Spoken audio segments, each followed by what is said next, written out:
Hello, today I'm going to talk about the game Survival. It's a task force kind of pocket game. It's one of their double games where also with it is the Barbarian, which obviously a fantasy. They can both be played solitaire. Obviously, since it's sci-fi, I'll be focusing on survival, and it's like 8.5 by 5.5, and then all the components fit in that, obviously. First of all, I like the cover art. It's very well done. Got a little bit of drama and subtlety to it. I think it captures it well. Doesn't have a whole lot of rules, and of course the corresponding game Barbarian doesn't have many rules either. So they seem like pretty simple games, but it's a plus that it can play either solitaire or multiple players, so I think it's worth looking at. Back cover, planet Corfire is one of the furthermost explored worlds of the Outer Rim. Uninhabited, man's only mark on it is an Imperial research station. Reach it in its life support systems will keep you alive while messages dispatched for help. But it's a long way to the station, and the fauna is unfriendly. Survival is a science fiction game depicting the struggle of Jardine, a cadet scout. To reach safety along his trek, you will meet and fight various vicious animals. While Survival is an excellent solitaire game, there are scenarios for up to 6 players. Plays 15 to 45 minutes, easy. Designer Bob McWilliams, and we'll show more details of the credits. A little more of the background theme. Jardine angrily punched the Imperial Galactography information code for the planet Corsphere and his onboard computer. With flashlights, the monitor put the requested information on the screen. Corfire, code 117, Sigmataris subsector uninhabited. Suddenly, a warning siren jerked him away from the screen. The warning lights on the control panel indicated that the shielding on the hyperdrive was giving away. He started for the engine room, but the automated damage control system sealed the hatchway before he could get there. The ship gave a sudden lurch forward, throwing Jardine against a bulkhead. He quickly put on his survival suit and dove for his lifeboat's airlock. The lifeboat jumped and fell away from the ship, streaking toward the green globe below. The automatic beacon informed him that he had landed roughly 340 kilometers from the station. He pulled on the survival pack and surveyed the weapons available to him. He climbed out of the lifeboat, blinked in the light of the twin rising suns, and began the long walk before him. So as far as components, first of all, there's also the map for Barbarian, which I don't go into, but I might do that another time. There's no dice involved since it's like a sleeve game, but for instance, die from another task force, box game. So first of all, there's a tracking player aid sheet here. So you track wound status for the different. Some of the scenarios are up to 6 players, so you can track it for that. And also in some cases you can track it for animals they encounter. Weapons are on track, so as you use your weapons you use up ammunition. This tracks that for different weapons. Training effects chart, ammo counter table. So, like a lot of games, there's different movement points required to go across different terrain. This talks about that.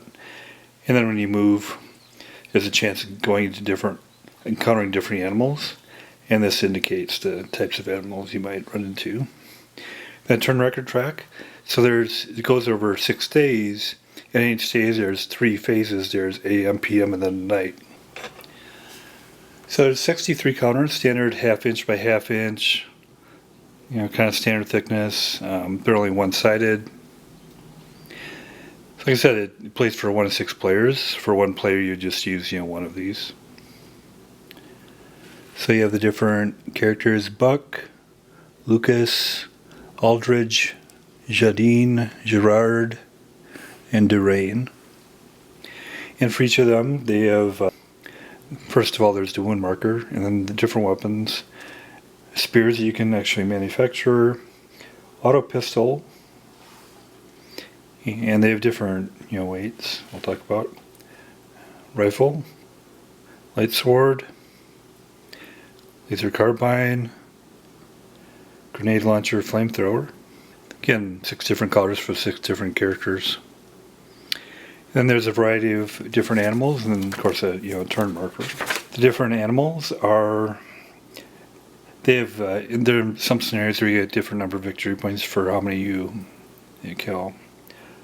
Mizar, Tuk Tuk, Cordal, Ganabrock, Sigdal, Jalit, Shanti, Saget.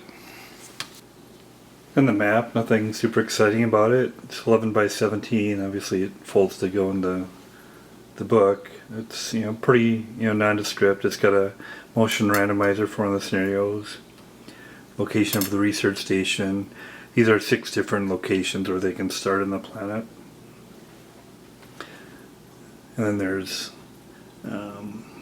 different terrain with different movement. Each X represents approximately 20 kilometers, and each full turn is, of course, 1 day, 24 hours divided into 3 segments. Then the map, there's a player aid for the, the different, animals, their defense, melee, how many wounds they can take in some scenarios, and kind of description of their size and the type, like carnivore chaser,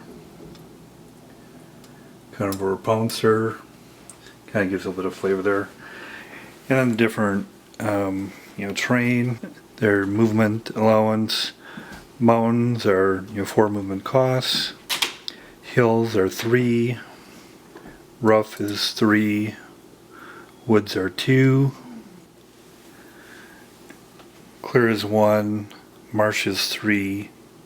And river is +3. And it's kind of a thickish paper. First the credits. Game design, Bob McWilliams. Game development story, Stephen G. Wilcox. Graphics, Arvance Buck, Stephen G. Wilcox. Alan D. Eldridge. Production, Alan D. Eldridge. Rules editing, Arvance Buck, Alan D. Eldridge. Cover art, Alvin J. Bellflower. Playtesting, Arvance Buck, L. D. Eldridge, Stephen G. Wilcox. And it originally appeared in the White Dwarf magazine.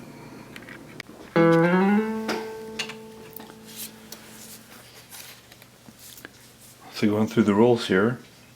First of all, the counter setup.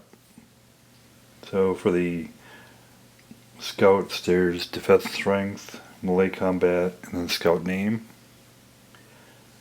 For the animals, there's defense strength, melee combat, animal name. And for the weapons, you have the round allowance, weapon type, ranged fire, and melee combat. Defense strength is the number plus odds, which must be rolled in 1 day to cause wound.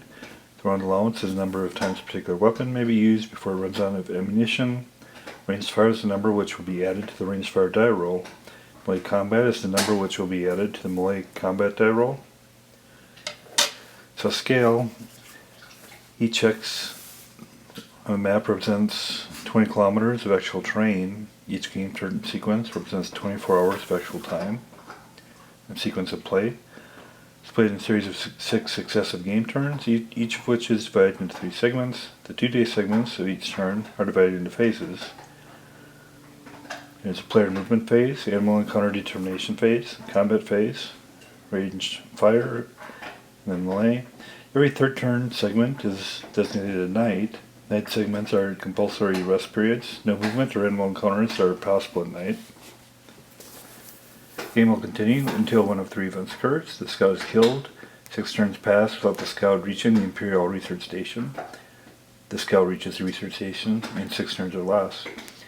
If one of the first 2 conditions occurs, the scout players lost the game. If the third condition occurs, the scout players won the game. Movement. The scout counters have a movement allowance of 6. And players must pay varying portions of their movement allowance for each terrain the counters move through.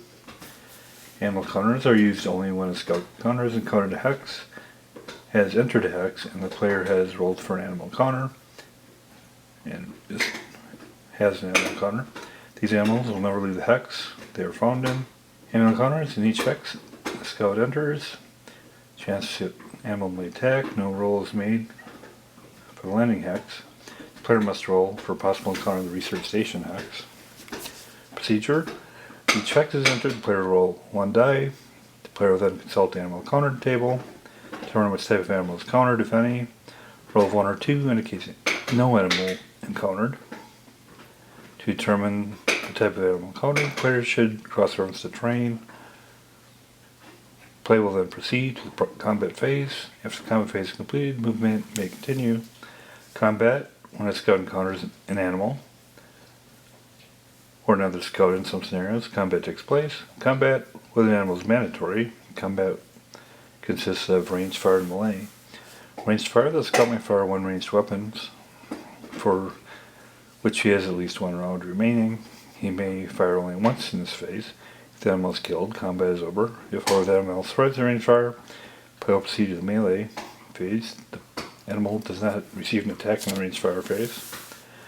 Melee, in this phase, combat is simultaneous. If neither is killed in the first melee round, play will continue until either the scout or animal is killed.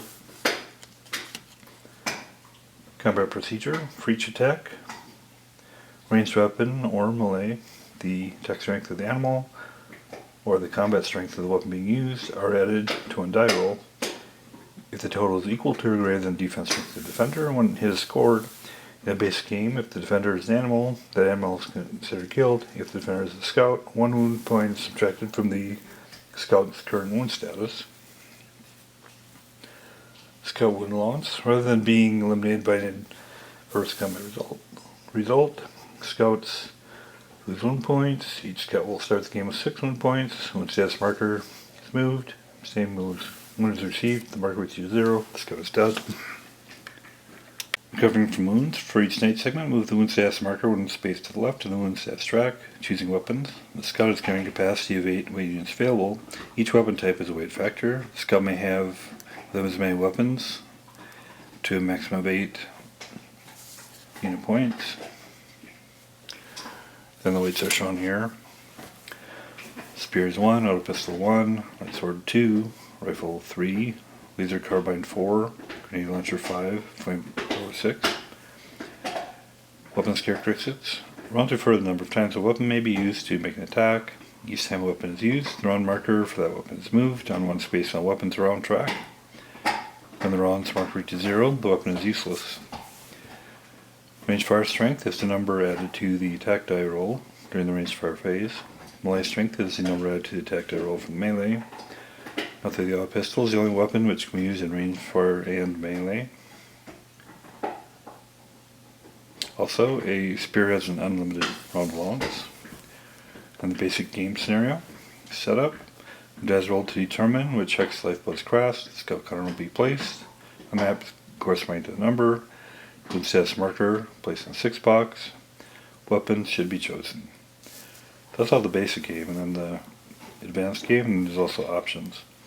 The advanced game, animal wound allowance. In the advanced game, animals are not necessarily killed by 1 hit. Instead, they use a wound advanced system. The wound allowance for each type of animal is printed on the wound status track. Combat consists of 1 round of range fire, applicable, and contains many melee rounds necessary till 1 is dead. Extemporized weapons. Scout may fashion a spear after one of his weapons has used all its rounds.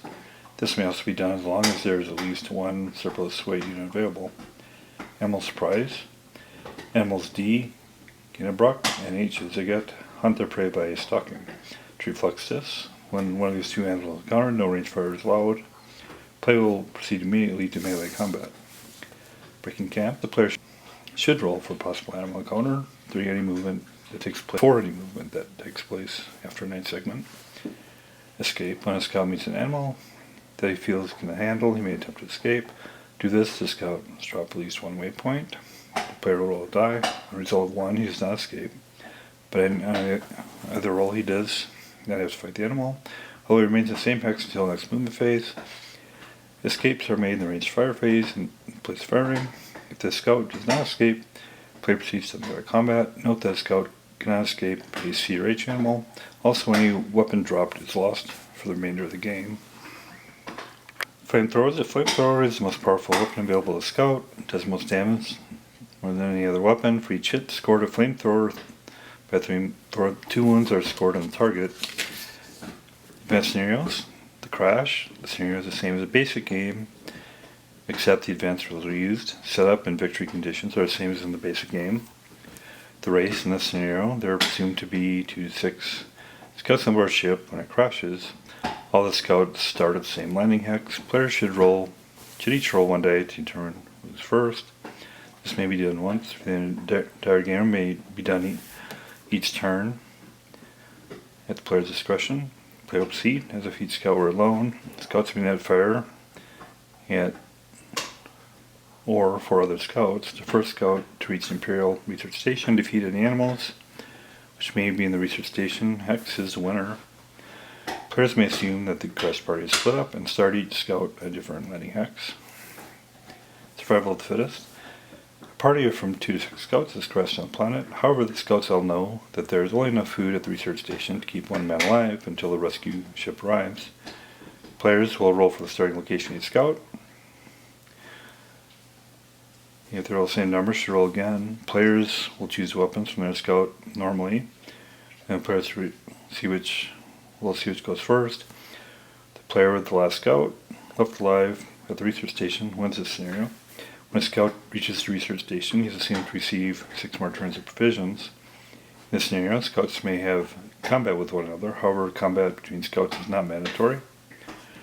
Then the hunt. This scenario simulates hunting parties. Up to 6 humans will start in the research station. The hunters will move and fight animals normally. Play lasts for 6 turns, at which time victory is calculated. The hunters do not have to be back at the research station by the end of turn 6. They may carry 15 weight points of weapons. Also, because they're hunters, they'll receive 2 wounds of ranged fire per combat phase. They will receive 1 round of ranged fire for animals D and H, as they are in the alert for them. The escape rule may not be used. Players may use 1 weight point to carry a special medikit, which may be used 1 time to heal 2 wounds. Flamethrowers may not be used. Then the victory conditions for the hunt scenario. Players receive victory points for each animal killed. Malzar 4, Tek 2, Cordal 1, Ginnerbrock 3, Kekal 1, Jaylet 2, Shanti 1, Zagat 2. If there's only 1 hunter, he wins if he receives 25 or more victory points. If there's more than 1 hunter, the player with the most points at the end of turn 6 is considered the winner. Then the hunter. Lucas started at the research station with only a rifle and either 2 auto pistols or a light sword. Drain will start at the research station in turn 2 with up to 6 weight points with weapons. Drain had stashed a few more weapons in one of the 6 numbered hexes, but did not tell Lucas which one. Start the game, the Drain player in the secret record, which is the 6 hexes weapons are in. If when Lucas' counter is moved into the hex, the Drain player must inform Lucas' player that he has found the stash. Lucas may then recharge all weapons and will roll in the stash table for 1 weapon. If and when Drain enters the hex, he may recharge any or all of his weapons. Both players must still roll for animal encounters each turn. Player will proceed until one of the 2 is killed, either by the other or by the animals, and the remaining 1 returns safely to the research station. In the stash, in this scenario, assume that a scout is crossing on the planet with only an automatic pistol and a light sword. In each hex entered, after possible animal encounter has been rolled for, and after any necessary combat is resolved, the scout may roll to determine if any weapons have been found in the hex. On a roll of 5 or 6, weapon of some type has been found. Roll die again and use the chart below to determine what has been found. And this shows the types found. The scout is still restricted to 8 weight units maximum. All advanced rules apply, as well as advanced victory conditions. This scenario may be played with up to 6 scouts. Scouts may find weapons in a hex in which it's already been found by another scout. However, no scout may roll for weapons twice in the same hex. Optional rules. Any of the following optional rules may be used for almost any scenario at the discretion of players. Multiple weapons choice. It's possible that the lifeboat contain more than one of each type of weapon. Players may choose any number of each type of weapon up to the maximum weight limit scenario being played. Vote for time. Players may add 1 extra day for each weight unit not initially used for weapons. Perimeter failure. A perimeter defensive equipment malfunction could allow an animal to enter the camp without triggering the alarm. During each night turn in each day rest period, roll 1 die. A roll of 6 means an encounter should be rolled for. And the encounter roll of 1 or 2 would still indicate no encounter. Day rest periods. A player may wish to have a scout rest during day periods. Each day period of scout rest is counted as 1 night period. No movement or combat may take place. Then animal surprise number 2. The animal surprise refers to the scout's dinner. For each Mauser killed, the scout may add 1 day of time, 1 night, and 2 day turns to the turn record track. Then rescue, which I think is the scenario I'll do, because I think it can be played solitaire, but it has 2 characters. Jardine has crashed on Corfire, and his best friend Gerard is sent to rescue him. Jardine, however, has lost his homing beacon and is wandering aimlessly. Players should roll in the normal manner to determine the starting position for Jardine. The Jard counter will start in turn 1 in the research station hex. Each may have up to 8 weight units of units. Jardine will always move first in each turn. Their Jardine counter will use random movement each turn until the Jard counter is in the same hex as Jardine. For each of Jardine's movement segments, the player will roll using the random movement diagram and move in that direction hex. Then a possible animal encounter is rolled for. If the direction rolled is one which would cause the counter to be moved off the map, the Jardine counter will simply remain in the hex until a new direction is rolled in the subsequent movement. If Jard is assumed to have a homing beacon, therefore he may move straight toward Jardine. Jard functions normally in every sense. If banned in 12 turns, both scouts have returned safely to the research station. The scouts are the winners. If only one returns safely by the end of 12 turns, it is considered a draw. If neither has returned by the end of 12 turns, the scouts have lost. Once Jardine and Jard are in the same hex, no more random movement is used, and both will know the way to the station. They may move and fight together, receiving 2 rounds of range melee attacks, but animals must be rolled for twice per hex. So doing the setup for the rescue mission. First of all, so it's for Gerard and Jardine, and actually their movement and combat are the same for all of them, so I'm just going to I'll use Gerard, but I'm going to use Buck, which is yellow instead of Jardine, just because it's got better contrast. So, and then so Gerard is the one that starts in the station, and then Buck will be the one that randomly moves around. First of all, selecting weapons. You have a weight allowance of 8. So for Buck, I'm having the auto pistol of 1, light sword of 2 weight, and then a grenade launcher of 5, so a total of 8. And then you keep them track on the weapons record track here. It shows their starting positions. And then for Gerard, I'm going to have the auto pistol of 1, the rifle of 3, and the laser carbine of 4, so a total of 8 there again, and shows their starting positions, which is pretty handy. It's showing the weapons track, and then they both start at wound status track of 6. So Gerard will start over here at the research station, then we'll randomly roll, see where Buck starts. 2. He'll start over here. And then one other change. So since they're just individuals and they have the same combat movement vectors, I'm just going to use these like 10-cent miniatures instead of them. To indicate them, I'll just put their markers here. Same colors, so we can kind of match them up. And that'll just work better visually. And then when I have an animal come in too, I'll just use a simple 10-cent miniature. So that's set up. Then we'll get into play. So Buck will move first, and for each of his movements random, and from my reading of the rules, it seems like each, instead of moving up to his movement allowance each time, he just moves one segment randomly. So he'll roll and compare it to this motion. 2 goes up here, rolls for an animal encounter. 2, no animal encounter.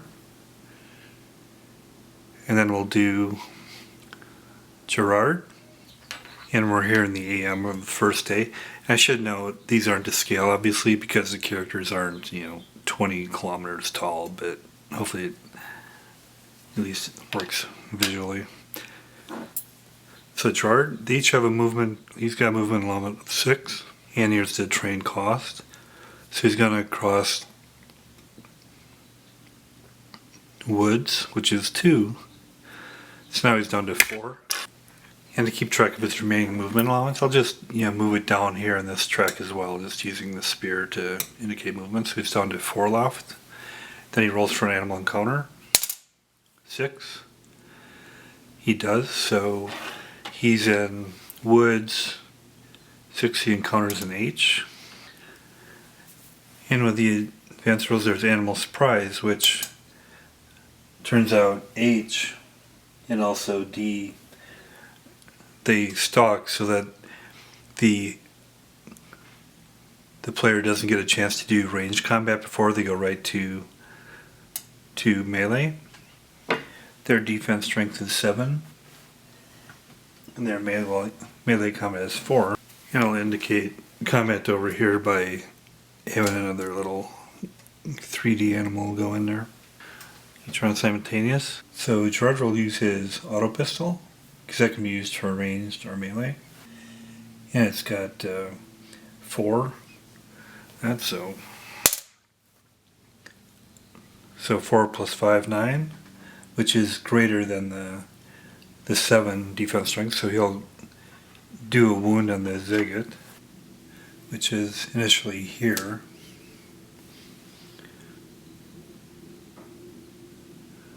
So he's dead after 1.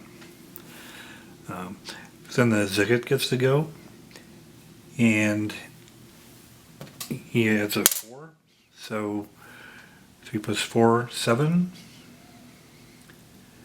And Buck has a 9, so he's okay. So he defeats that creature, but then he does lose 1 round for his auto pistol.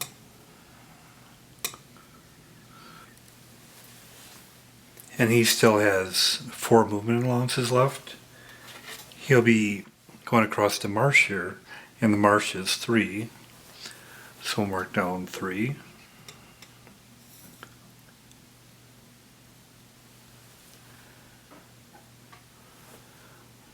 So after that he can't move anymore because it would take more than 1 to go across the others. Then we'll roll for counter again. 5. Runs into another animal. So in a marsh, he runs into a G, which is a Jun D. And they also just start with 1 hit as well. But he gets range combat on this one. So he'll roll first.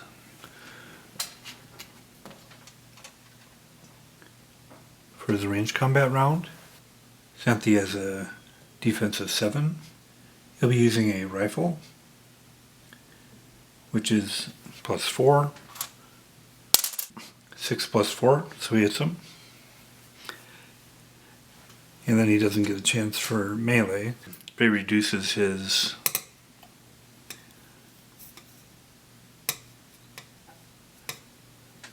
rounds on his rifle. And then Buck goes. And now we're in day 1 PM. 4. So he starts proceeding up here. See if he encounters anything. 2. Doesn't encounter anything.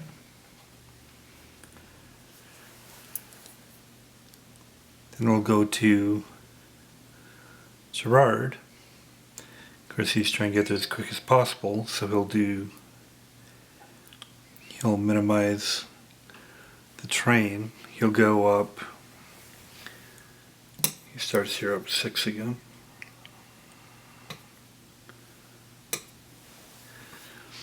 Gonna go across woods. So that takes 2.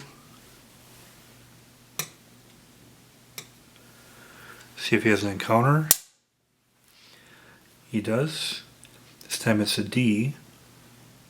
Again, Brock. So D starts at 2, so you can take a couple hits. So first he'll do range combat. He's gonna use his rifle again, which is a 4. 1 plus 4, 5. And the Danebrock has an 8, so he survives that. But he loses a round on that. And then they go to melee combat.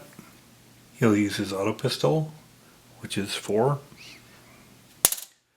4 plus 4. And the Gunbrock's defense is 8, so a 8 does cause a wound on him, moves it down. Gunbrock goes. He's got a plus 6 melee, and he hit a 9-inch Gerard. So he does hit Gerard. Moves him down. Do another combat round.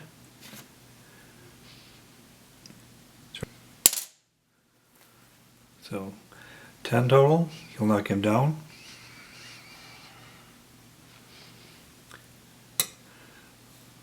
He'll be gone, but he also gets to simultaneously attack. 3 plus 6, 9. So he wounds Gerard again, so that's pretty costly. But he's removed.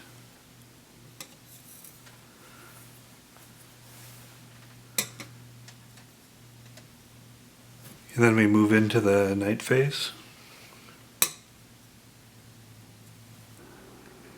So I'm also going to do the option for perimeter failure. So at Rusty at night, then they both recover from their wounds by 1. Buck doesn't currently have any wounds, but there's a chance they'll see a animal. I don't know if the 6 will get an animal. Nope. Then we move into the next day. So hopefully that gives you a bit of a sense of the play of it. So that's Survival from the Task Force Double Game Survival in Barbarian from 1979. Actually, it's got a fair amount going for it. It's limited somewhat by its components. It's really nice that you can do all the tracking on the sheet here. It's pretty straightforward, which is a plus and minus. It lacks a lot of subtleties, but you have it's a tactical game, but it does have a lot of interesting scenarios, which definitely helps as well. It goes all the way from a very simple solitaire game to a more complex but still kind of simple multiplayer or a more complex solitaire game. Actually, the one I did, the Rescue, I like that because you get solitaire, but then you can throw in all the options of advanced, movement and random movement of characters, etc. You get to choose different weapons. So there's some strategy involved there, like the different scenarios of what happens at day and night. So it's got a fair amount going for it, but it is limited by components. I mean, given it's a pocket game, I do wish the map was presented better. The color scheme, for some reason, like the red background doesn't do much for me there. I know it's probably a minor thing, but I enjoyed it. I'll give it a 5 out of 10. Survival from Task Force Games. Thanks a lot.